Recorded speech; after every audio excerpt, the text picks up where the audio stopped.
Hello सभी को, जय हिंद। कैसे हो आप सभी लोग? जल्दी जल्दी लाइव आ जाइए, हम लोग क्लास को स्टार्ट करते हैं। देखिए, आज से आपकी जूनियर की पहली क्लास है। अभी तक हम लोगों ने प्राइमरी के सारे प्रीवियस ईयर क्वेश्चन को डिस्कस किया था और बहुत सारे प्रैक्टिस सेट हमने डिस्कस किए थे प्राइमरी के लेवल पे। अगर आप लोग प्राइमरी की तैयारी करते हो उतना आप करिए, आपके लिए सफिशियंट है। और आज से आपकी क्लास होगी जूनियर की मैथ की, जिसकी आप लोगों की लगातार बेसब्री से इंतजार था कि कब कराएंगे, क्योंकि थोड़ा सा टफ होता है और सभी के लिए मुश्किल होता है। और इसका कोई बहुत ऑथेंटिक आपको कंटेंट भी नहीं मिलता कि बहुत अच्छी जगह कहीं मिल जाए जहां से आपकी तैयारी कंप्लीट हो जाए। तो इन सारी चीजों को ध्यान में रखते हुए हम लोग आज से आपकी क्लास को क्या कर रहे हैं, स्टार्ट कर रहे हैं। तो चलिए आज से आपकी आज की पहली क्लास को स्टार्ट करते हैं जूनियर की। आज याद रखिएगा, हम लोग ये तरह डिस्कस करेंगे किस तरह के प्रश्न आपके आते हैं जूनियर में, ठीक है। यानी प्रश्नों के लेवल को देखेंगे, प्रश्न पूछने के तरीकों को देखेंगे। और कल से हम लोगों की चलेगी चैप्टर वाइज क्लास, एक एक क्लास करेंगे। पहले एडवांस मैथ की क्लास होगी जिसमें आपको अलजेब्रा में कराऊंगा, ज्योमेट्री कराऊंगा, मेंसुरेशन कराऊंगा, ठीक है। एडवांस मैथ खत्म करने के बाद मैं अर्थमेटिक के पोर्शन पे आऊंगा, क्योंकि सभी के लिए अर्थमेटिक तो कहीं ना कहीं आसान होती है लेकिन एडवांस मैथ बहुत ही मुश्किल हो जाता है। तो हम लोग यहां पे अर्थमेटिक की क्लास बाद में करेंगे, सबसे पहले करेंगे एडवांस मैथ की, ठीक है। लेकिन आज हम लोग केवल ये देखेंगे किस तरह के प्रश्न आपके पूछे जाते हैं यहां पे जूनियर की मैथ में। जैसा कि हमारे पास पहला प्रश्न ये रहा, और याद रखना अगर कोई 15 भी क्लास कर लिया तो ये मेरा वादा रहा कि 15 क्लास के बाद आपको ये नहीं पूछना पड़ेगा कि सर हमको पढ़ना कहां से है, ठीक है। आप सारे के सारे कर लोगे, मात्र 15 क्लास आपके लिए पर्याप्त है, ठीक है। उन 15 क्लास से ही प्रश्न सारे के सारे रिपीटेड होंगे, इतना याद रखिएगा। अगर हमसे यहां पे देखता है पहला क्वेश्चन यह दिया हुआ, सबसे छोटी संख्या क्या होगी जिसे 89 33 0 4 में से घटाने पर पूर्ण वर्ग प्राप्त हो। तो जब भी ये पूर्ण वर्ग का सवाल आएगा हम लोग कैसे करेंगे, देखिए हमको ऐसे लिखना है। यहां पे आप सबसे पहले इसको इसी तरीके से लिख लीजिएगा, ठीक। हमने लिखा यहां पे 89 33 0 कितना हो गया 4। अब आपसे कहते हैं पूर्ण वर्ग की बात है तो हमने यहां पे ऐसे किया, ठीक है। अब अगर हमको इसको सॉल्व करना है तो कैसे करेंगे, देखो सबसे पहले आपको क्या करते हो, लास्ट से दो दो का पेयर बनाओगे।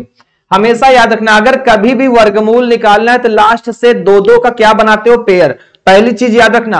अब हमारे पास यहाँ पे है 89, आप ऐसी बड़ी से बड़ी संख्या लो जिसका स्क्वायर करो तो 89 के करीब आ जाए। जैसे हमारे पास होगा कितना, यहाँ पे 8 का स्क्वायर कितना होगा 64, तो यहां पे लिखोगे 64। अब हमारे पास कितना बचेगा, यहां पे बचेगा 5 और यहां पे कितना बच जाएगा 2, ठीक है। हमारे पास इतना आया। अब जितनी बार आप भाग ले गए होते हो उतना ही यहां पे लिखते हो, 8 8 कितना हो जाएगा 16 हो जाएगा, इसको ऐड कर देते हो, इतना काम हो गया। अब इसके बाद क्या करेंगे, हमने जब यहां पे 8 8 16 कर दिया तो हमारे पास संख्या कौन सी निकल के आएगी, 33 आई, ठीक है। हमने यहां पे कितना लिखा 33। अब यहां पे जो हमने 2 अंकों को उतारा 33, याद रखना कभी भी एक अंक नहीं उतरेगा, 2 अंक उतरेगा, 33 हुआ।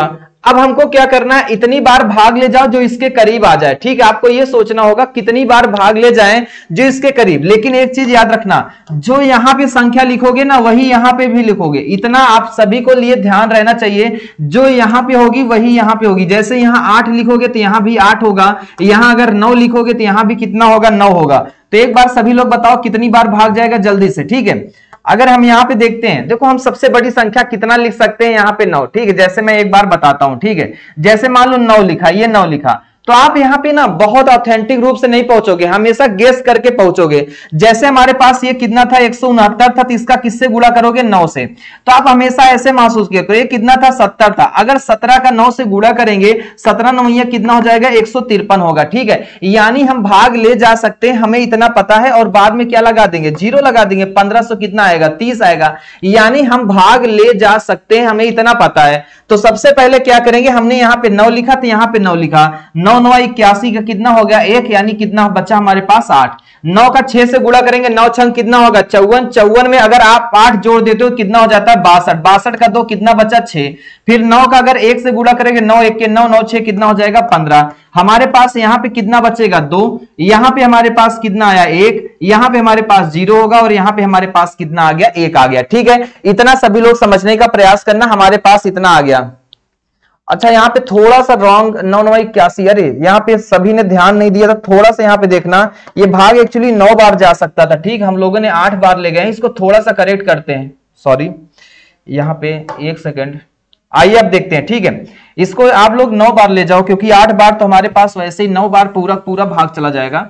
तो आइए 9 बार ले जाते हैं, ठीक। देखो यहाँ पे कितना था, कितना दिया था हमारे पास 89 33 और कितना था 0 4 था, ठीक है। पूरा ले जाते हैं 9 बार। 9 का 9 से गुणा करो कितना होगा 81, 81 करोगे तो कितना बच जाएगा 8 बचेगा, कितना हो गया 3। सबसे पहले इस 9 को जोड़ देंगे सर, 9 9 कितना हो गया 18। अब यहां से कितना उतरेगा 33। अब कितनी बार भाग ले जाए सर, इसके क्या हो जाए हमारे पास करीब हो जाए, ठीक है याद रखना हमारे पास इसके करीब हो जाए। हमारे देखो 8 बचा यहां से, हमने यहां पे 33 लिया, कितनी बार आप ऐसे समझो सर ये हमारे पास कितना है 18, जितना यहां लिखोगे ना उतना ही यहां पे गुणा करोगे, क्या इतना होगा, आप ऐसे समझो सर ये 180 है, 180 का अगर 9 से गुणा करेंगे 18 9 ये 162 बहुत जाएगा, तो आपको इतना अंदाजा होगा 18 पंचे कितना होता है 90 होता है। तो आप एक बार सोचो क्या 5 बार भाग जाता, तो आप कहोगे सर 5 बार नहीं जाएगा क्योंकि 18 पंचे 90 होगा, तो आपको यानी इतना जरूर गेस कर लोगे कि अब हमारे पास भाग कितनी बार चला जाएगा 4 बार। तो आइए देखते हैं 4 चौके कितना होगा 16 का 6, 4 8 कितना हो जाएगा हमारे पास 32, 32 एक 35 का कितना हो जाएगा 3, 4 एक के 4, 4 3 कितना हो गया 7। ऐसे करोगे एग्जैक्ट आप कभी भी नहीं कर पाओगे, याद रखना यहाँ पे वर्गमूल में आपको गेस करके ही पहुंचना होगा। 13 में से 6 घटाओ कितना हो जाएगा 7, यहां पे कितना बचेगा 12, 12 में से 3 जाएगा हमारे पास कितना आ गया 9, यहां पे एक उधर कैरी दे दिए थे, यहां कुछ बचा नहीं। अब हमारे पास फिर से याद रखना कितने अंक आएंगे 0 और 4 आया, लेकिन जितनी बार यहां भाग ले गए थे ना उतना ही फिर से आपको ऐड करना होगा, यानी टोटल हमारे पास कितना हो गया 188। अब कितनी बार भाग जाएगा देखो आप गेस करो, 18 ये 18 है, 18 पंचे 90 यानी 90 के करीब में जाना है तो 5 बार हमको ले जाना पड़ेगा। तो आइए चेक करते हैं, अगर 5 बार नहीं जाएगा फिर 4 बार ले जाएंगे। तो अगर हमने यहाँ पे 5 बार ले गया तो हमारे पास 5 8 कितना हो जाएगा 40 का 0, कितना बचा हमारे पास 4, 5 8 40, 4 44 का कितना हो जाएगा 4, कितना हुआ 4, 5 1 के 5, 5 4 हमारे पास कितना हो जाएगा यहाँ पे 9, ठीक है। और बात भाग जाएगा क्या 18 पंचे 9, 9000 है, बड़ा ले जाते हैं संख्या, ठीक है। आइए बड़ी संख्या ले जाते हैं, यहाँ पे घटाने में कुछ गलत हुआ होगा आई थिंक, और 33 में से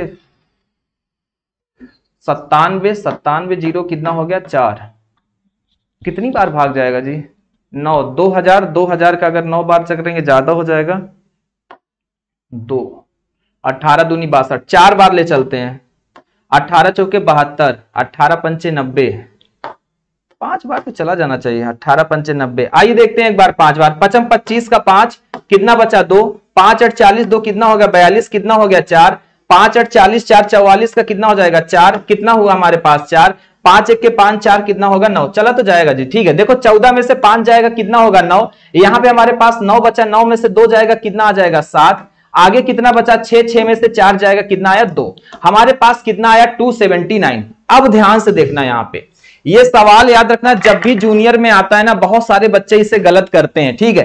रीजन इसका समझना, इसमें 2 सवाल बनता है, एक तो यहां पे बनेगा घटाने का, दूसरा यहां पे बनेगा जोड़ने का, ठीक है। दोनों सवाल एक साथ समझना, ठीक है, क्योंकि आपका पेपर है एक ही साथ समझ लो, क्योंकि इतनी क्लासेस नहीं मिल पाएंगी कि मैं बहुत ज्यादा आपकी प्रैक्टिस करा दूं। जब आपने यहां पे भाग दिया हमारे पास 279 यहां पे बचा है 279, ये कैलकुलेशन थोड़ा ध्यान दे लेना, ठीक है। अगर आपसे घटाने को बोलेगा तो इस पूरी संख्या को घटा देना, ऑप्शन नंबर ए हमारे पास है, ठीक है, ऑप्शन नंबर ए है।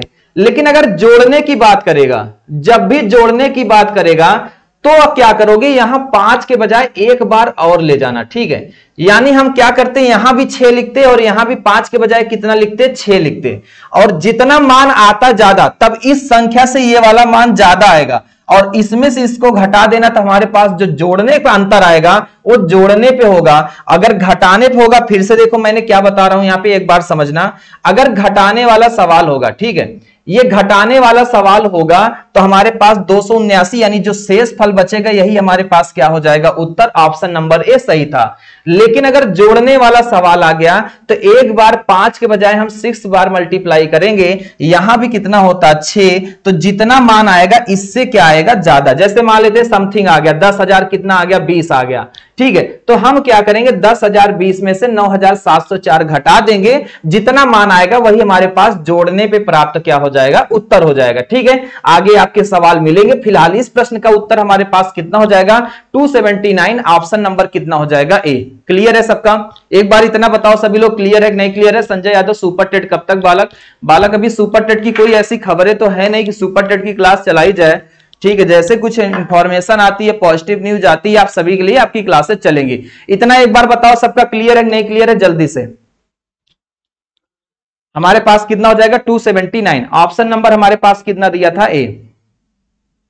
चलिए क्लियर है, बहुत अच्छी बात है। अगला देखते हैं क्वेश्चन नंबर अगला। यहां पे देखो हमारे पास क्या दिया, निम्नलिखित नंबर सिस्टम का सवाल है। अभाज्य संख्या यानी किसकी बात कर रहा है, प्राइम नंबर की। प्राइम नंबर का योगफल सदैव एक अभाज्य संख्या होगी, ऐसा थोड़ी होता है। आप देखो दो प्राइम नंबर जोड़ते हैं 3 और 5, अगर आप 3 और 5 दोनों प्राइम नंबर जोड़ोगे तो आपको इवन नंबर प्राप्त होगा, 8 प्राप्त होगी, और एक इवन नंबर प्राप्त होता है। और हमको पता है 2 के अलावा कोई भी इवन नंबर प्राइम नंबर नहीं होता।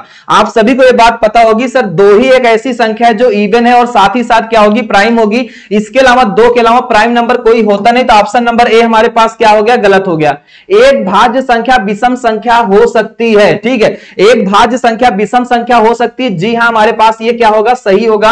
एक भाज्य संख्या विषम संख्या क्यों नहीं, अरे सबसे छोटी भाज्य संख्या कितनी होती है, 4। उसके बाद हमारे पास अगली भाज्य संख्या मिलेगी 6 मिलेगी, 8 मिलेगी, 9 मिलेगी। आप बताओ 9 के कितने फैक्टर बनते, 3। याद रखना भाज्य संख्या को क्या कहते हैं हम लोग, यहां पे कहां पे गया हमारे पास, एक भाज्य संख्या, ठीक है। अगर हमारे पास कोई भी एक भाज्य संख्या अर्थात कंपोजिट नंबर की बात करता है, भाज्य संख्या अर्थात कंपोजिट नंबर की बात करता है, जिसके कितने फैक्टर होते हैं, 3 फैक्टर होते हैं, ठीक है। याद रखना कम से कम कितने फैक्टर होते हैं, 3 फैक्टर होते हैं, वही होती है भाज्य संख्या। अभाज्य संख्या कितने गुणनखंड होते हैं, 2। भाज्य संख्या कितने गुणनखंड होंगे, 3, ठीक है। भाज्य संख्या अगर 3 गुणनखंड होते हैं और हमसे प्रश्न ये पूछा जाता है सबसे छोटी भाज्य संख्या कितनी होती है, तो याद रखिएगा सबसे छोटी भाज्य संख्या कितनी होती है, 4 होती है। इस बात को अच्छे से याद रख लेना, सबसे छोटी अभाज्य संख्या 2 होती है, सबसे छोटी भाज्य संख्या कितनी होती है, 4।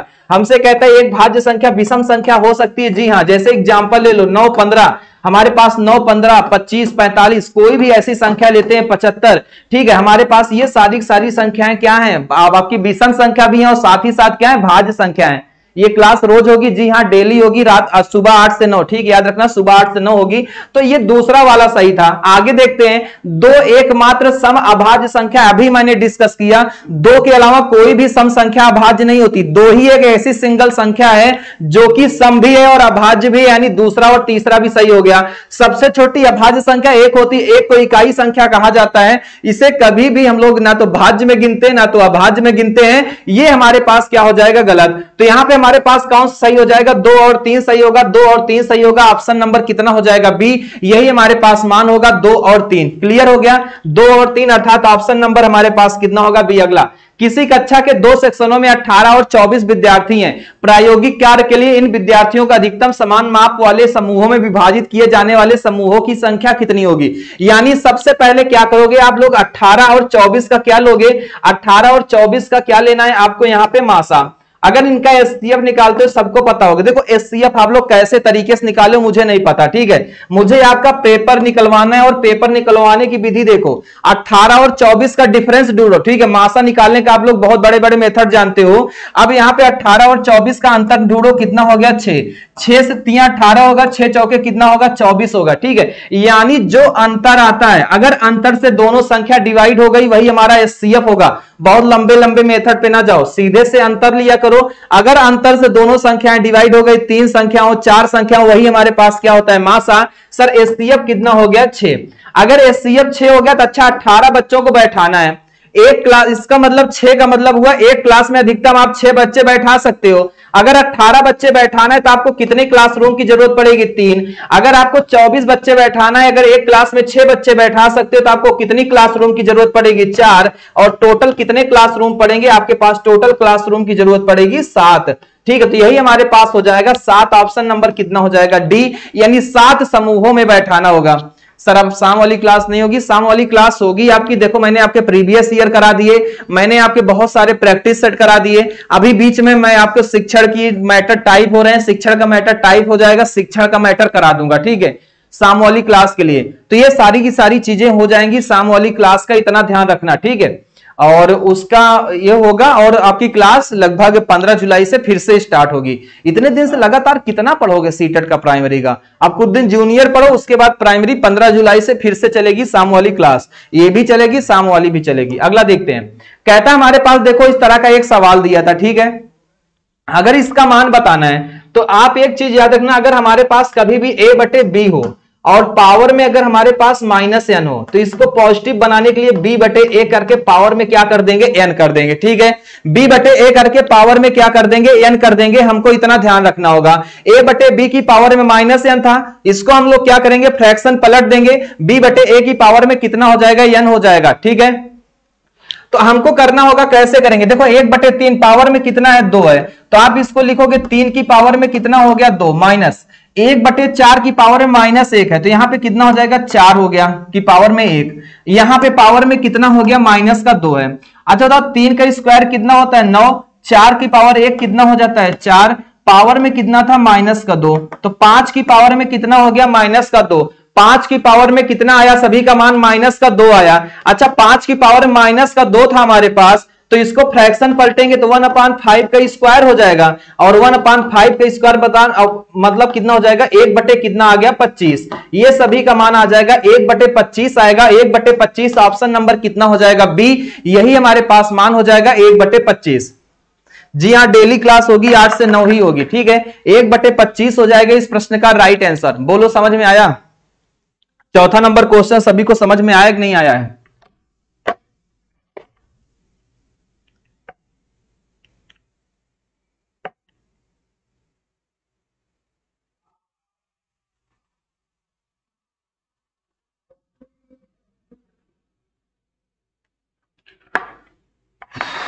निधि Srivastava ji good morning, Guddu Kumar good morning. ठीक है, सभी को गुड मॉर्निंग। शायद मैंने आज क्लास थोड़ा लेट होने की वजह से, एक्चुअली यहाँ पे टाइम की बाउंडेशन है बहुत। ठीक है, ये क्लास मॉर्निंग में होगी क्या जी, ये जूनियर की क्लास है, जूनियर क्लास मॉर्निंग में ही होगी डेली। थोड़ा सा इस क्लास की बाउंडेशन होने के कारण, टाइम कम होने के कारण मैंने इस क्लास को सुबह ही क्या किया, 1 ही घंटे का टाइम होगा, तो मैं कोशिश होगी 50 मिनट की लगभग क्लास हो जाए पूरी, इसलिए थोड़ा सा आपका नाम वाम लेना मैंने कम पढ़ा है। ठीक है, आपसे कहता है इसे मानक के रूप में लिखना है। ठीक है, तो अगर मानक के रूप में लिखना है तो आपको बताना है क्या होगा मान। सभी लोग जल्दी से बताने का प्रयास करिएगा।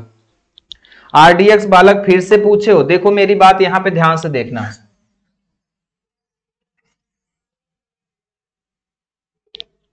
ठीक है, यहां पे देखना, मैंने ये बताया अगर हमारे पास कभी भी a बटे, जैसे ये मान लो 5/7 की पावर में कितना होता, -8 होता, तो ऐसे लिख देंगे 7/5 की पावर में कितना हो जाता, 8 हो जाता। ठीक है, ये हमारे पास ध्यान रखना। ठीक है, 5/7 की पावर में -8 था, तो इसको पलट देंगे तो 7/5 की पावर में कितना हो जाएगा, 8 हो जाएगा। अगर ये कॉन्सेप्ट समझ में आता है तो पूरा आ जाएगा। ठीक है, अगर हमसे यहां पे पूछा था, देखो 1/3 था, पावर में -2 था, तो आप इसको पलटोगे, 1/3 को पलट दोगे 3 होगा, पावर में -2 है तो कितना आ जाएगा, 2। 1/4 है तो इसको पलटोगे, देखो 4 हो जाएगा, पावर में -1 है तो कितना हो जाएगा, 1 हो जाएगा। यहां पे हमारे पास कितना आया, -2। 3 का स्क्वायर कितना होता है, 9, 4 की पावर 1 4 होगा, और यहां पे कितना हो जाएगा, -2। ये कितना हो गया, 5 की पावर में -2। अगर हम इसको फिर से देखो, पावर माइनस में फिर से पलट देंगे, पावर किस में हो जाएगी, प्लस में, तो हमारे पास 1 कितना आ जाएगा, 25। ठीक है, यही हमारे पास मान हो जाएगा 1/25। ठीक है, मानक रूप में स्पेशल वीडियो में लाने वाला हूं, तो इसको थोड़ा सा स्किप कर रहा हूं। ठीक है, मानक रूप में एक बहुत इंपॉर्टेंट सवाल होता है सीटेड जूनियर के लिए, तो मैं उसको एक अलग से वीडियो ला के ही समझा दूंगा। आइए यहां पे देखते हैं। देखो किसी समबाहुभुज के बाह्य कोण और अंतःकोणों का अनुपात कितना, 1:4 है। उस बहुभुज में भुजाएं कितनी होगी, हमको यह बताना है। तो एक बात तो मेरी कान खोल के सुन लेना। ठीक है, अगर कोई भी समबाहुभुज होगा, ठीक है, अगर कोई भी कभी भी समबाहुभुज होता है, ठीक है, याद रखना, कोई भी रेगुलर पॉलीगन अर्थात समबाहुभुज होता है, तो इसके कुछ इंपॉर्टेंट फार्मूले हैं रेगुलर पॉलीगन अर्थात समबाहुभुज के।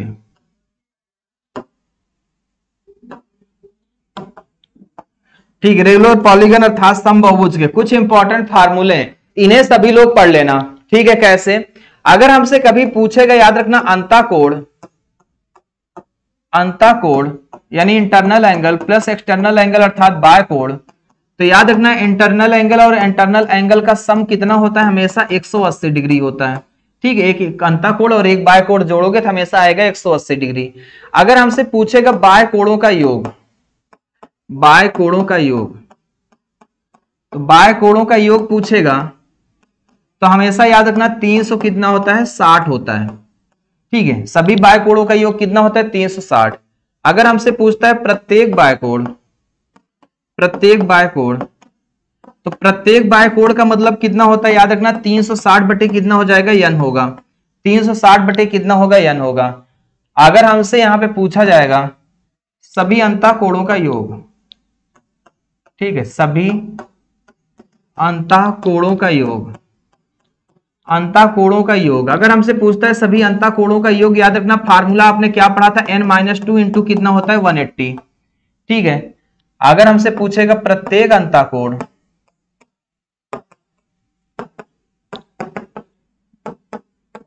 प्रत्येक अंतः कोण हो जाएगा n-2 इंटू 180 बाई कितना हो जाएगा n। आगे हमसे पूछता है विकर्णों की संख्या, विकर्णों की संख्या, और जिनके पास फार्मूला ना होगा याद रखना यहीं पे ले लेना स्क्रीनशॉट, n-3 बाई कितना होगा 2। ये इतने सारे फार्मूले हैं।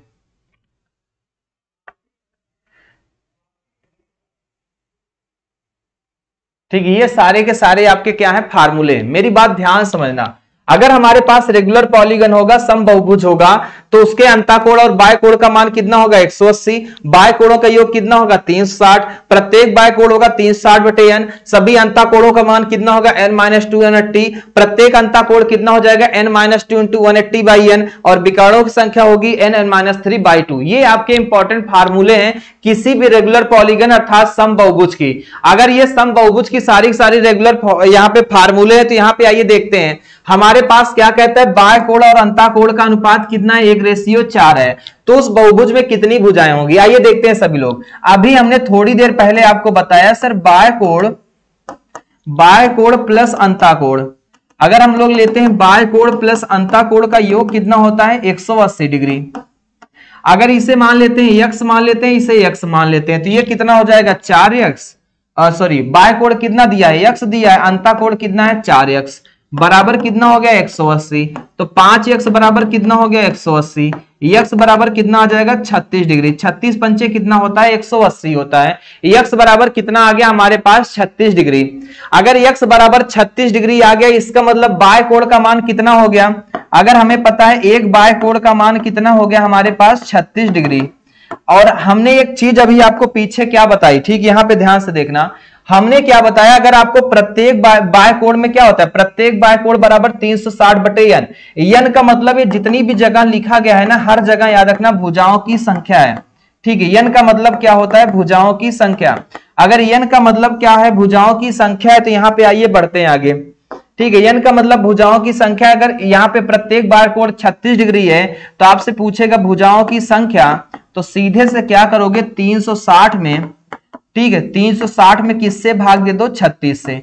अगर 360 में 36 से भाग दोगे तो आपके कितने आ जाएंगे 10। ऑप्शन नंबर कितना हो जाएगा डी, यही हमारे पास मान कितना हो जाएगा 10। ऑप्शन नंबर कितना हो जाएगा डी, ये आप सभी का आंसर हो जाएगा ऑप्शन नंबर 10। यहां पे मान कितना आ जाएगा 10 डिग्री, 10 भुजाएं। एक बार सभी लोग जल्दी जल्दी बताओ अब आपका क्लियर है नहीं क्लियर है, जल्दी से सभी लोग फास्ट कमेंट करिए, ये आपका क्लियर है नहीं क्लियर है।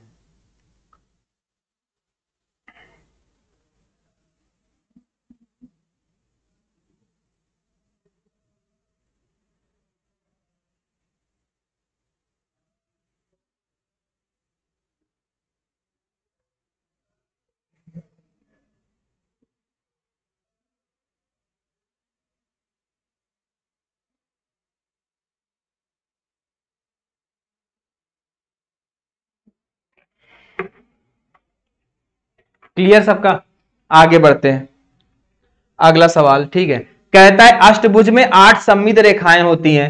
मैंने याद रखना आप सभी को पढ़ाया था सिमेट्री लाइन, जब प्राइमरी का पढ़ा रहा था तभी।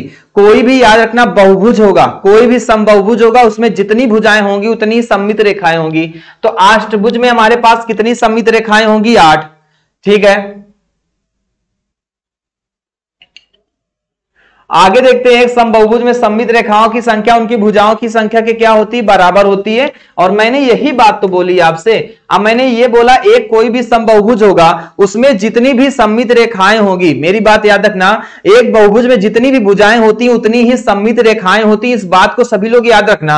अगर हमारे पास एक बहुभुज में यहाँ पे कितना, अष्टभुज में 8 भुजाएं हैं तो 8 ही सममित रेखा होगी। ये बात बिल्कुल सही है। उसी तरीके से मैंने ये बताया कि किसी भी समबाहुभुज में सममित रेखाओं की संख्या भुजाओं की संख्या के क्या होती है, बराबर होती है। तो हमारे पास यानी ये स्टेटमेंट भी सही है, ये स्टेटमेंट भी सही है, और हमारे पास दोनों सत्य होंगे। तो ऑप्शन नंबर कितना होगा, सी होगा। और जिन्हें नहीं पता याद रख लेना, अगर हमारे पास कभी भी अष्टभुज हो, ऐसे समझो अष्टभुज होगा तो उसमें 8 भुजाएं होंगी। अगर खटभुज होगा तो उसमें कितनी भुजाएं होंगी, 6 भुजाएं होंगी। सप्तभुज होगा, ठीक है, अगर हमारे पास सप्तभुज होगा तो उसमें कितनी भुजाएं होंगी, 7 भुजाएं होंगी। अगर कोई भी समअष्टभुज होगा तो 8 भुजा, कोई भी हमारे पास समखटभुज होगा 6 भुजा, कोई सम सप्तभुज होगा 7 भुजा। यानी जितनी बहुभुज में जितनी भुजाएं होती हैं, अगर सारी भुजाएं बराबर है, समबाहुभुज है, कोई भी चाहे 3 भुजा हो, चाहे 4 भुजा हो, चाहे 5 हो, 6 हो, 7 हो, 8 हो, 9 हो, तो याद रखना उतनी ही सममित रेखाएं होंगी, बशर्ते उस बहुभुज की सारी भुजाएं बराबर होनी चाहिए। तो ये तो सही हो ही जाएगा। और एक अष्टभुज में 8 सममित रेखाएं होती है, ये भी सही है। तो ऑप्शन नंबर हमारे पास कितना हो जाएगा, सी इस प्रश्न का क्या होगा, राइट आंसर होगा। ठीक है, आगे बढ़ते हैं। अगला सवाल कहता है सभी आयत वर्ग हैं और सभी समचतुर्भुज समांतर चतुर्भुज हैं। सभी वर्ग समांतर चतुर्भुज है और सभी वर्ग समलंब है। तो आपको यह बताना होगा। आइए यहां पे देखते हैं, यहां पे ठीक है, आइए आज आपकी एक डाउट दूर करते हैं। अगर हमसे कभी पूछेगा वर्ग ना, तो याद रखना एक वर्ग आपका आयत भी हो सकता है, ठीक है, एक वर्ग आपका आयत भी हो सकता है, वर्ग आपका यहां पे याद रखना समचतुर्भुज भी हो सकता है, वर्ग आपका समांतर भी हो सकता है, समांतर चतुर्भुज, वर्ग आपका समलंब चतुर्भुज भी हो सकता है। क्योंकि जो वर्ग प्रॉपर्टी है वही इन चारों की भी प्रॉपर्टी है। ठीक है, उसी तरीके से आयत की बात करेगा, एक आयत याद रखना वर्ग नहीं होगा। ठीक है, इसके अलावा जितना बचेगा हमारे पास समचतुर्भुज हो सकता है, सॉरी समचतुर्भुज नहीं होगा, समांतर चतुर्भुज हो सकता है, समांतर चतुर्भुज हो सकता है, और आपका ये क्या हो सकता है, समलंब चतुर्भुज हो सकता है, समलंब चतुर्भुज हो सकता है। ठीक है, अब यहीं पे आप देखो दोनों, ठीक है, अगर ये आपको पता रहेगा तो आप आराम से कर लोगे। हमसे कहता है सभी आयत वर्ग है, मैंने बोला आयत समांतर चतुर्भुज हो सकता है, समलंब हो सकता है, वर्ग नहीं हो सकता, ये गलत है। सभी समचतुर्भुज समांतर होते हैं। आइए इसको भी देखते हैं।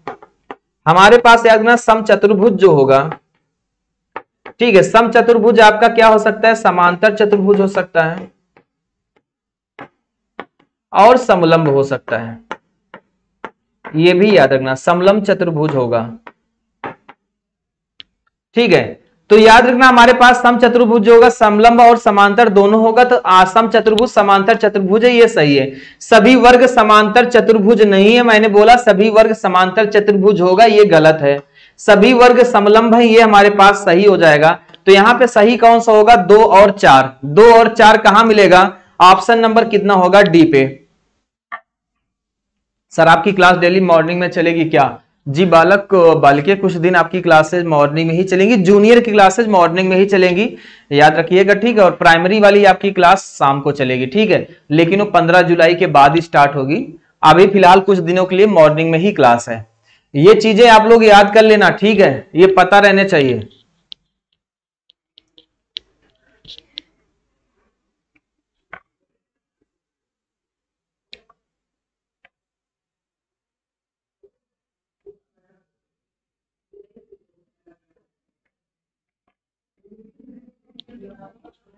आइए देखते हैं आगे, ऑप्शन नंबर कितना हो जाएगा, डी। इसका स्क्रीनशॉट ले लेना। ठीक है, अगला हमसे कहता है एक विभिन्न पर्चियों पर 1 से 25 तक की प्राकृतिक संख्याएं लिखी हैं। एक पर्ची पर उन्हें एक बक्से में डालकर अच्छी प्रकार से मिला दिया जाता है। राज बक्से के अंदर से बिना देखे एक पर्ची निकालता है। इस पर्ची में भाज्य संख्या आने की प्रायिकता कितनी होगी। ठीक है, अब मेरी पास ध्यान से समझना। ठीक है, सभी लोग, अगर हमसे कहता है 1 से 25 तक की पर्ची है, एक बक्से में डाल दी गई। ठीक है, 1 से 25 तक की पर्ची है, एक बक्से में डाली गई, उसमें से कहते हैं भाज्य संख्या है कितना। अब यानी हमें यह पता होना चाहिए, देखो पहली बात तो प्रायिकता का मतलब क्या होता है। अगर आप लोग प्रायिकता का मतलब समझते हो ना, प्रायिकता का मतलब होता है अनुकूल संभावना, अनुकूल संभावना बटे क्या होता है, कुल संभावना। अनुकूल संभावना बटे क्या होता है, कुल संभावना। अगर अनुकूल संभावना बटे कुल संभावना होता है, देखो 25 पर्ची है, तो अगर एक पर्ची आप खींचोगे तो याद रखना उसमें से 25 में से कोई एक निकलेगी, तो यहां पे कुल संभावना हमारे पास कितनी हो गई, 25 हो गई। अब हमसे पूछेगा अनुकूल संभावना। अगर अनुकूल संभावना की बात करेंगे तो अनुकूल संभावना का मतलब कितना होता है। अब यहां पे ध्यान से देखना, जैसे देखो 25 पर्ची है, तो उसमें आप देखो, मैं एक बार यहां पे आप सभी के लिए लिख देता हूं, ठीक, ताकि आपको अच्छे समझ में आ जाए। 6 7 8 9 10, हालांकि आप लोग इतना लिखोगे नहीं, 11 12 13 14 15 16 17 18 19 20 21 22 23 24 25। अब आपको यह बताना है यहां पे कि इन 25 में कितनी भाज्य है। ना तो ये भाज्य है, ना तो ये भाज्य है, ना तो ये भाज्य है, ना तो ये भाज्य है। हमको सारी सारी अब अभाज्य संख्याओं को हटा दो, ठीक है। हमने सारी सारी अभाज्य संख्याओं को क्या कर दिया, हटा दिया। हमारे पास जितने भी अभाज्य संख्याएं आ रही थी, हमने सबको उनको रास्ते से हटा दिया और एक को हटा दिया। देखो 25 तक में याद रखना 25 तक में सारी की सारी आप लोग क्या करो, भाज्य संख्या हटा दो, अभाज्य संख्या हटा दो और एक को हटा दो, क्योंकि एक ना तो भाज्य होती ना तो अभाज्य होती, उसको हटा दो, ठीक है। याद रखना सारी की सारी क्या करोगे आप लोग, अभाज्य संख्या हटा दोगे। ऐसा है जेके सिंह और तेजस्वी मौर्य जी, दोनों लोग बहुत अच्छे से ध्यान रखिए, बहुत कम टाइम निकाल के क्लास के बीच में आया, ठीक है। 7 से 8 क्लास है, उसके बाद हमारी 9 से 10 क्लास है। इसमें कुछ पॉजिटिव चीजें कर लिया करो, ऐसे फालतू कमेंट करते हो, मेरी आंखों के सामने ही कमेंट होता है, मुझे भी डिस्टरबेंस होता है, ठीक है। आप पढ़ाई संबंधित कुछ भी करो और ये क्या लगा के रखे रहते हो, ठीक है। अपने पर्सनल मैटर खुद डिस्कस करोगे कि उसको समाज में जाके पब्लिक करोगे, ठीक है। तो यहां पे इसे ध्यान से देखिएगा, 1 2 3 4 5 हमको क्या करना है, सारी सारी यहां पे आपको हटाना है। तो हम कैसे करेंगे, आइए देखते हैं। यहां पे 1 2 3 4 5 6 7 8 9 10, अगर हम ये 10 संख्या हटा दें तो हमारे पास संख्या कितनी बचेंगी, 15। याद रखना हमारे पास कितनी संख्या हट रही है, 1 2 3 4 5 6 7 8 9 10, ठीक है। ये हमको 10 संख्याएं हटानी है और हमारे पास संख्या कितनी बच जाएगी, 15 बचेगी। तो हमने लिखा यहां पे कितनी संख्या बची, 15। यानी इन 15 संख्या, देखो कहता है एक भाज्य संख्या निकल के आए। अगर भाज्य संख्या निकल के आएगी तो इन 15 में से कोई एक निकल के आएगी ना। अगर भाज्य संख्या निकलेगी तो इन 15 में से सर कोई एक निकलेगी, तो कुल संभावना होगी हमारे पास 25। कुल संभावना हमारे पास 25 है, लेकिन भाज्य संख्या आने की संभावना कितनी है, 15 है। और अगर हम इन्हें काट देते हैं तो 5 3 15 होगा, 5 25 होगा, यानी मान कितना हो जाएगा, 3/5। 3/5 ऑप्शन नंबर कितना हो जाएगा, ऑप्शन नंबर कितना हो जाएगा, बी। अरे काटा भी तो जाएगा बालक, 3 15/25 अर्थात 3/5, 3 बटे कितना होगा, 5। ऑप्शन नंबर कितना आ जाएगा, बी। यही हमारे पास कितना हो जाएगा, मान हो जाएगा, ठीक है। अब बताओ सभी को समझ में आया कि नहीं आया। देखो आपसे प्रश्न फिर समझना, एक डिब्बे में 1 से लेके 25 तक की पर्चियां थी, डाली गई, कहता है उसमें से 25 भाज्य संख्याएं आए, ठीक है। अगर हमसे यहाँ पे भाज्य संख्याएं आएगा, अगर हमसे ये पूछा जाएगा सर 2 सबसे छोटी प्राइम नंबर 2 है ना, जी हाँ प्राइम नंबर 2 होती है ना, तो यहाँ पे अभाज्य संख्या की बात थोड़ी किया जा रहा है, यहाँ पे भाज्य संख्या की बात किया जा रहा है और हमको भाज्य संख्या निकालना है, अभाज्य नहीं, इसीलिए हमने 2 को काट दिया है। अब हमसे कहता है इनमें से 25 में से हमको भाज्य संख्याएं ढूंढ ढूंढ के निकालना है, तो हमने पहले जितनी अभाज्य संख्याएं थी उनको हटा दिया, 9 संख्याएं अभाज्य थी। एक थी हमारे पास, एक याद रखना ना तो भाज्य होता है ना तो अभाज्य होता है, उसको हटा दिया। टोटल कितने हट गए हमारे पास, 10। अब संख्या कितनी बची है 15, यानी एक पर्ची निकालेंगे तो उन 15 में से कोई एक आ सकती है, बाकी सारी के जो बची हैं हमारे पास जितनी बची हैं सारे क्या हो गए, भाज्य संख्याएं हैं, अर्थात कंपोजिट नंबर है। बाकी बचे सारे कंपोजिट नंबर है, यानी 15 कंपोजिट नंबर हैं। टोटल संख्याएं कितनी है 25 हैं, और आपका मान कितना आ जाएगा 3/5 होगा। ऑप्शन नंबर कितना हो जाएगा बी, यही हमारे पास आंसर हो जाएगा 3/5। अब बोलो क्लियर है कि नहीं क्लियर है, एक बार जल्दी से बताओ सभी लोग। 3/5 ऑप्शन नंबर कितना हो जाएगा बी।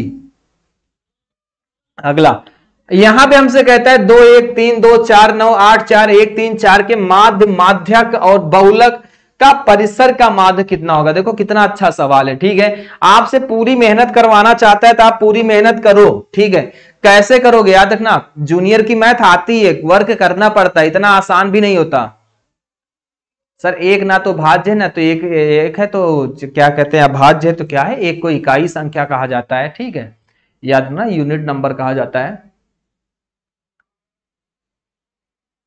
सर नंबर सिस्टम बहुत अच्छी तरह पढ़ाए हैं, आप देख लीजिए यूट्यूब पर।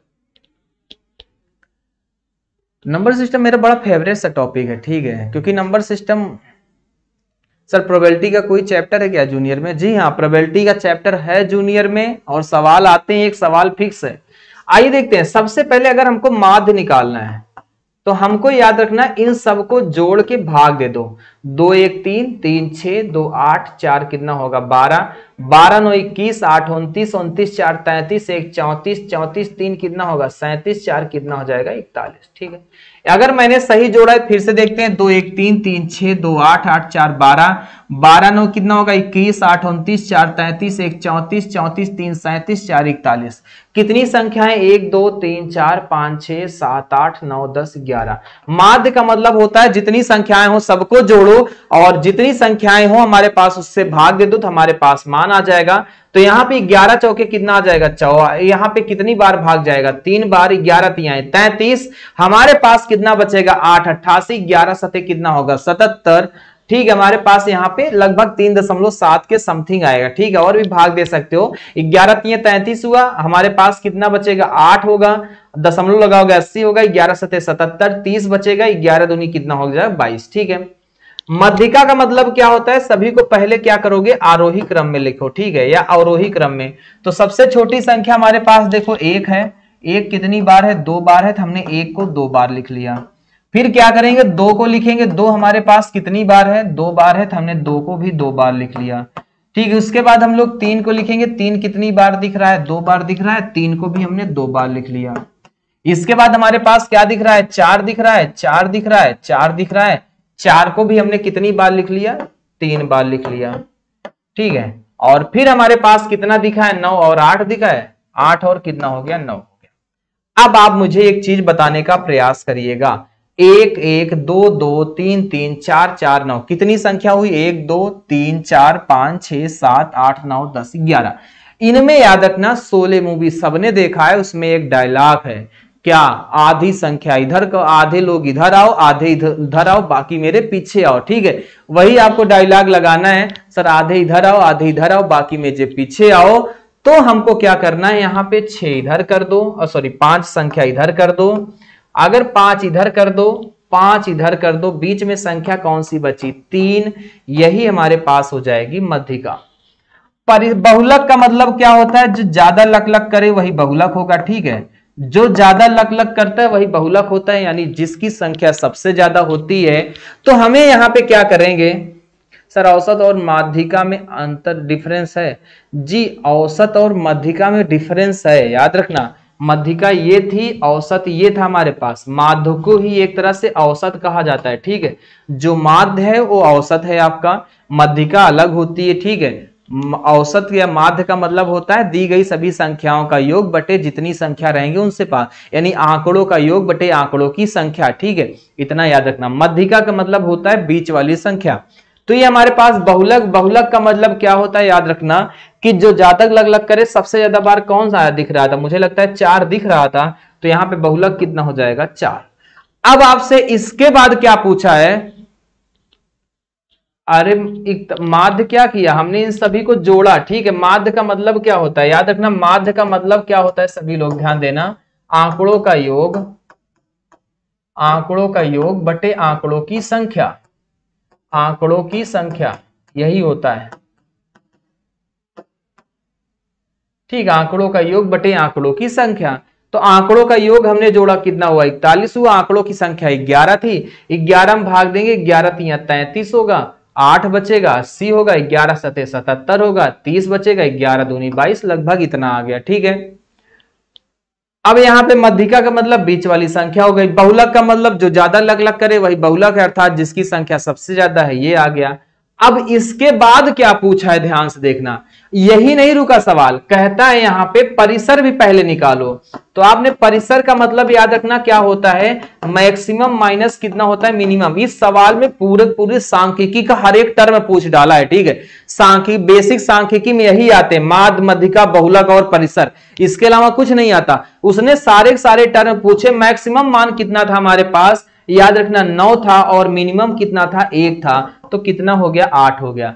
अब जब इतना आ गया ना, तो कहता है इन चारों मान का, माध्य का, मध्यिका का, बहुलक का और परिसर का, इन चारों को माध्य बताना है। अगर इन चारों का माध्य बताना है तो क्या करोगे, इन चारों को फिर से जोड़ देंगे। ठीक है, इन चारों को जोड़ के किससे भाग दे दोगे, 4 से। देखो कितने आंकड़े मिले, 1 2 3 और 4, आंकड़ों का योग करेंगे, फिर आंकड़ों की संख्या 4 से क्या कर देंगे, भाग।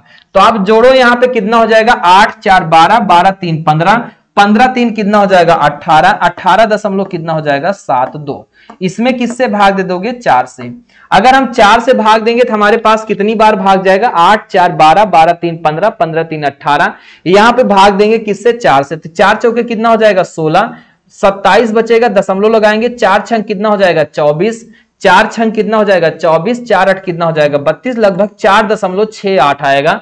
जी हाँ, इसमें ऑप्शन में थोड़ा सा इरर था, याद रखना 4.68 आएगा, आपका यही मान हो जाएगा। ठीक है, 4 कितना हो जाएगा 68 आपका क्या हो जाएगा मान। अगर मैंने सारी चीजें सही किया है, 8 4 12, 12 3 15, 8 4 12, 12 3 15, 15 3 18, 18.72 में 4 से भाग देंगे, 4.68 आएगा। ठीक है, तो इतना याद रखना, सी ऑप्शन नहीं आ रहा है, 7.25 कहां से आ रहा है आप सभी का। तो यहां पे हमारे पास इतना हो जाएगा मान, आप सभी का कितना आ जाएगा 4.68 आएगा। ठीक है, यहां पे थोड़ा सा ऑप्शन मिरर रहा होगा, तो यहां पे मान कितना हो जाएगा 4.68। अब आपको समझ में आया कि नहीं आया, एक बार बताओ। अरे ऑप्शन पे ना जाओ, पहले ये बताओ ये मान समझ में आया कि नहीं आया। ठीक है, ये चारों चीजें आपको निकालना आई कि नहीं आई, मान लेते हैं ऑप्शन था ही नहीं, लो मैंने पोत दिया। ठीक है, ऑप्शन ही गायब कर दिया। ये बताओ ये चारों चीजें निकालनी आई कि नहीं आई, आपके लिए इंपॉर्टेंट ये है। अरे ऑप्शन में नहीं है तो क्या हुआ,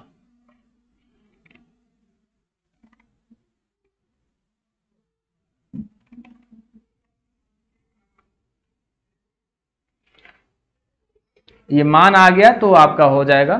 ठीक है, बस इतना ध्यान रखना, ये 4 ही चीज होती हैं किसी भी सांख्यिकी के चैप्टर में।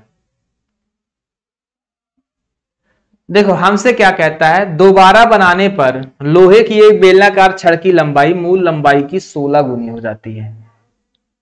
याद रखना, मूल लंबाई की कितनी गुनी हो गई, 16 गुनी हो गई। कल से मैं टॉपिक वाइज लेके आऊंगा, याद रखना। ठीक है, कल मैं चलो सांख्यिकी के ही सारे प्रश्न कराता हूं, सांख्यिकी के सारे कॉन्सेप्ट बताएंगे और सारे प्रश्न आपको कराएंगे। ठीक है, तो कल मैं सांख्यिकी चैप्टर वाइज कल से क्लास चलेगी, कल होगी सांख्यिकी के सारे प्रश्न कराएंगे और जितने भी कॉन्सेप्ट बन सकते हैं सारे एक साथ समझाएंगे। तो सभी लोग तैयार रहिएगा सांख्यिकी के प्रश्नों के लिए। दोबारा बनाने पर लोहे की एक बेलनाकार छड़ की लंबाई मूल लंबाई की 16 गुनी हो जाती है। अब आप ऐसे समझो, हमारे पास कहता है दोबारा बनाने पर मूल लंबाई, यहाँ पे मूल लंबाई 16 गुनी हो जाती है, तो कैसे करोगे। तो हमारे कल से चैप्टर वाइज ही चलेगा, आज मैंने सिर्फ प्रैक्टिस लाया था किस तरह के प्रश्न आते हैं, आप लोग देख लो सभी लोग। ठीक है, अच्छा बताओ यहाँ पे हाइट पहले कितना आता है, हाइट 1 थी, बाद में कितना हो गया, हाइट 16 हो गई, ऐसे समझो। तो इसकी त्रिज्या पर क्या प्रभाव पड़ेगा। ठीक है, अच्छा हम बताएंगे त्रिज्या पर क्या प्रभाव पड़ेगा, कोई भी मान अपने आप ऐसे समझो। यहां पे हमारे पास कितना था, पाई आर स्क्वायर, एच 1 था, फिर कितना था पाई आर स्क्वायर, हमारे पास कितना था, एच का मान कितना हो गया 16 हो गया। ठीक है, अब हमको एक चीज ध्यान देना, दोबारा बनाए बेलनाकार छड़ की लंबाई मूल लंबाई की 16 गुनी हो जाती है, तो नई छड़ की त्रिज्या पर क्या प्रभाव पड़ने वाला है। नंबर सिस्टम से साजिदा खातून जी, नंबर सिस्टम एक्चुअली प्राइमरी में भी आप लोग पढ़े होते हैं, जूनियर में पढ़े होते हो, सुपर टेड में भी पढ़े होते, हर जगह पढ़ के रखे होते हो, ठीक है। तो इसलिए नंबर सिस्टम थोड़ा सा मैं अवॉइड करता हूं। देखो मेरी बात ऐसे समझो, अगर दो बेलन होगा, ठीक है, ऐसे समझना, एक ये बेलन था, इसको ऐसे क्या कर दिया, एक बेलन ऐसे बनाया गया, लेकिन ये समझो त्रिज्या कम हो गई होगी, ये बड़ा सा बेलन हो गया। पहले इसकी हाइट कितनी थी, याद रखना, हाइट 1 थी। अब हाइट कितनी हो गई इसकी, 16 हो गई, ठीक है। हमसे कहता है त्रिज्या पे बताओ क्या प्रभाव पड़ेगा, इसकी R1 मान लेते हैं, इसकी कितना मान लेते हैं, R2 मान लेते हैं। अब आप एक चीज ध्यान से देखना, चूंकि दोनों का इससे पिघलाकर ही इसे बनाया गया है, तो दोनों का आयतन बराबर होगा। हो सकता है ये आपका ऐसे रहा हो, चौड़ा सा रहा हो, ठीक है, ये चौड़ा सा रहा हो, पतला सा आपका लंबा हो गया, ये R1 था और ये हमारे पास H1 का मान 1 है। तो आपको इन दोनों का आयतन तो बराबर ही होगा ना, और आयतन अगर हमारे पास क्या होगा, मान बराबर होगा, तो आप कैसे करोगे, पहले उस पे चलते हैं, पाई R1 स्क्वायर कितना हो जाएगा, H1, ठीक है। रेशियो लगाते हैं, आपको क्या करोगे, पाई या बटे में लिख लो, ऐसे आराम से, कोई दिक्कत नहीं, ठीक है। ये बराबर ही काट दो, क्या मतलब है, पाई R2 स्क्वायर कितना हो जाएगा, H2। अब आपको ध्यान से देखना, यहां की पाई से पाई कट जाएगा, R का मान ही हमें निकालना है R1 स्क्वायर, H का मान उसका कितना माना है 1 बराबर, R2 का मान निकालना है, H2 का मान कितना माना है 16। अच्छा R2 नीचे ले लें तो R1 अपान R2 का होल स्क्वायर हो जाएगा ना, बराबर कितना हो जाएगा, 16 बटे कितना होगा 1, ठीक है, 16 बटे कितना हो जाएगा 1 हो जाएगा। तो यहां से अगर दोनों तरफ का रूट लेंगे, R1 अपान R2 बराबर 4 बटे कितना हो गया 1 हो गया, ठीक है। अच्छा बताओ, अब मेरी बात ध्यान से देखना, त्रिज्या क्या हो रही है, त्रिज्या पहले 4 थी, अब कितनी बची, 1 हो गई। तो त्रिज्या क्या हो गई, 1/4 हो जाएगी, और 1/4 हमारे पास कितना हो जाएगा, 1/4 गुना हो जाएगी। ऑप्शन नंबर कितना हो जाएगा, बी, ठीक है। क्यों, पहले त्रिज्या कितनी थी 4, अब त्रिज्या कितनी हो गई, 1 हो गई, यानी पहले से 1/4 हो गई ना। आप देखो 4 का 1/4 करोगे तो कितना आएगा, 1 आएगा, तभी तो 1 आएगा। तो हमारे पास पहले से 1/4 हो गई, अर्थात ऑप्शन नंबर कितना हो जाएगा, बी हो जाएगा। ये होगा हमारे पास मान। शिखा सिंह बालिके इस टाइम क्यों पढ़ाने लगे, सर हम लोग में नंबर सिस्टम पढ़ा ही नहीं। आप सुष्मिता यादव किस बैच से हो आप, सुष्मिता यादव जी बताइएगा किस बैच से हो आप, जो कह रहे हो नंबर सिस्टम नहीं पढ़ाए हैं, ठीक है। नंबर सिस्टम मैंने सभी में पढ़ाया है बालिके, बिना नंबर सिस्टम के मैं सुपर टेट, सी टेट या आपका प्रैक्टिस क्या कहते हैं यूपी टेट का बैच ही स्टार्ट नहीं करता। ये कोई भी बैच हो, नंबर सिस्टम से ही स्टार्ट होती है बैचेज, आपकी याद रखना, क्योंकि नंबर सिस्टम बेसिक होता है।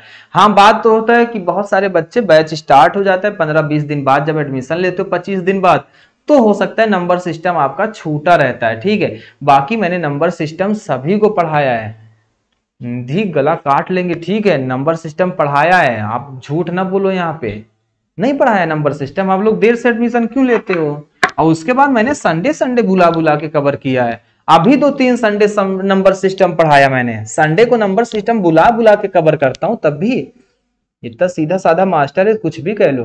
11 का कितना होगा बी, मूल की 1/4 गुना हो जाएगी।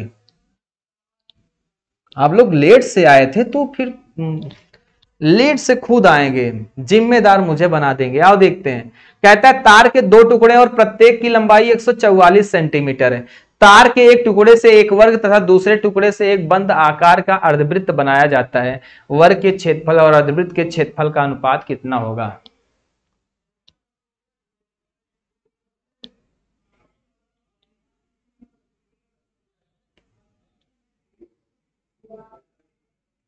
ठीक है, नंबर सिस्टम पढ़ा, देखो विकास दुबे कह रहे हैं।